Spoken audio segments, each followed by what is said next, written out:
Twin towers को क्यों गिराया गया? क्या है इतने बड़े फैसले की वजह? आखिर नियमों को ताक पर रखकर कैसे बिल्डर ने इतनी बड़ी बिल्डिंग्स खड़ी कर दी थी? क्या है इस पूरे मामले के पीछे की कहानी? आइए शुरू से अंत तक जानते हैं पूरा सच। 28 अगस्त 2022 को नोएडा के सेक्टर 93A स्थित सुपरटेक ट्विन टावर्स को गिरा दिया गया है। लेकिन अब सबके मन में यह सवाल उठ रहे होंगे कि आखिर कुतुब मीनार से भी ऊंची इस 40 मंजिला इमारत को क्यों गिरा दिया गया? इसे गिराने के लिए खरीदारों द्वारा इलाहाबाद हाई कोर्ट से लेकर सुप्रीम कोर्ट तक लड़ाई लड़ी गई। बिल्डर की तरफ से देश के नामी वकील ने यह लड़ाई लड़ी, लेकिन इसे ध्वस्त होने से बचा नहीं सके। यह पूरा मामला शुरू होता है 23 नवंबर 2004 से। नोएडा अथॉरिटी ने सेक्टर 93A स्थित प्लॉट नंबर 4 को एमराल्ड कोर्ट के लिए आवंटित किया। आवंटन के समय ग्राउंड फ्लोर समेत 9 मंजिल तक का मकान बनाने की अनुमति मिली। 2 साल बाद 29 दिसंबर 2006 को अनुमति में संशोधन कर दिया गया। नोएडा अथॉरिटी ने संशोधन करके सुपरटेक को 9 की जगह 11 मंजिल तक फ्लैट बनाने की अनुमति दे दी। इसके बाद अथॉरिटी ने टावर बनने की संख्या में भी बढ़ोतरी कर दी। पहले 14 टावर बनने थे, जिन्हें बढ़ाकर 15 और फिर 16 कर दिया गया। 2009 में नोएडा अथॉरिटी ने फिर से 17 टावर बनाने का नक्शा पास कर दिया। 2 मार्च 2012 को टावर 16 और 17 के लिए FR में फिर से बदलाव कर दिया और दोनों टावर्स को 40 मंजिल तक करने की अनुमति मिल गई। इनकी ऊंचाई 121 मीटर तय की गई और दोनों टावर्स के बीच की दूरी केवल 9 मीटर रखी गई। नियम के अनुसार 2 टावरों के बीच की यह दूरी कम से कम 16 मीटर होनी चाहिए। इसके बाद इस समूह ने एक टावर में 32 मंजिल तक और दूसरे टावर में 29 मंजिल तक का निर्माण भी पूरा कर दिया।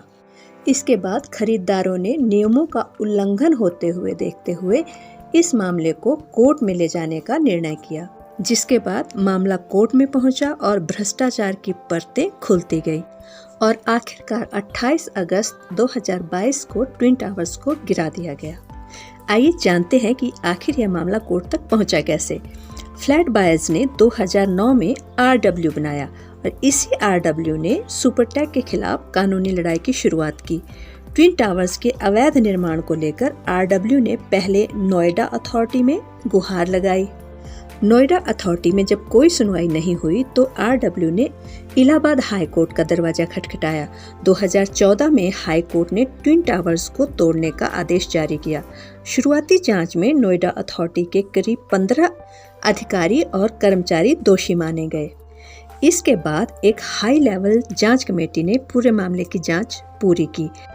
जांच रिपोर्ट के बाद नोएडा अथॉरिटी के 24 अधिकारियों और कर्मचारियों पर FIR दर्ज हुई।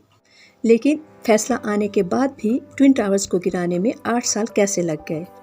इलाहाबाद हाई कोर्ट के फैसले के खिलाफ सुपरटेक इस केस को सुप्रीम कोर्ट तक ले गया। सुप्रीम कोर्ट में 7 वर्ष चली लड़ाई के बाद 31 अगस्त 2021 को इलाहाबाद हाई कोर्ट के फैसले को बरकरार रखा गया।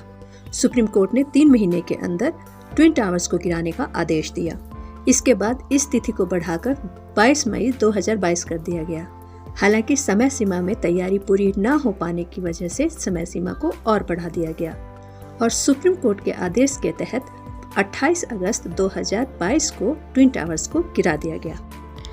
40 मंजिलों वाले इस गगनचुंबी टावर को गिराने का काम भारत की एडिफाइस व साउथ अफ्रीका की कंपनी जेट डिमोलिशन को दिया गया था।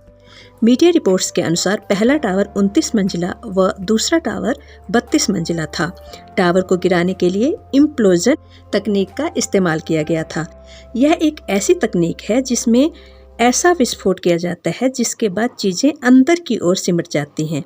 दोनों टावर्स में 9,800 छेद किए गए व हर छेद में करीब 1400 ग्राम बारूद डाला गया। इस प्रकार कुल 3,700 किलोग्राम बारूद का उपयोग किया गया।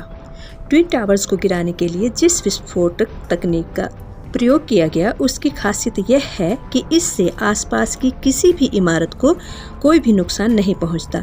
घनी आबादी के बीच बने दोनों टावर्स अपनी जगह पर ढह गए व सिर्फ धूल का गुब्बार ही नज़दीक की इमारतों तक पहुंच पाया। ट्विन टावर्स को गिराने से पहले बहुत सी सावधानियां बरती गई और पहले से ही काफ़ी तैयारियां की गईं।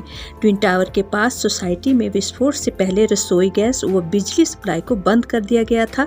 7,000 लोगों को एक्सप्लोजन साइट से हटा दिया गया था। 6 AQI मशीनें पॉल्यूशन मापने के लिए लगा दी गई थी। 15 स्मॉग गन लगाई गई थी, जिससे धूल हटाने के लिए एंटी स्मॉग गन पानी की फुहार और बौछारों से हवा में मौजूद डस्ट को कम करती है। इन्हें खास तौर से एयर पॉल्यूशन कम करने के लिए डिज़ाइन किया जाता है। नोएडा पुलिस ने 10 जगह बैरिकेडिंग की थी और लगभग 560 पुलिस वाले तैनात किए थे।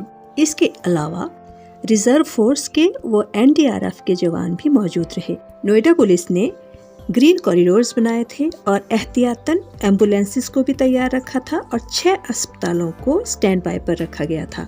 दोपहर 2:15 से एक्सप्रेस वे के अलावा 5 और रूट बंद कर दिए गए थे।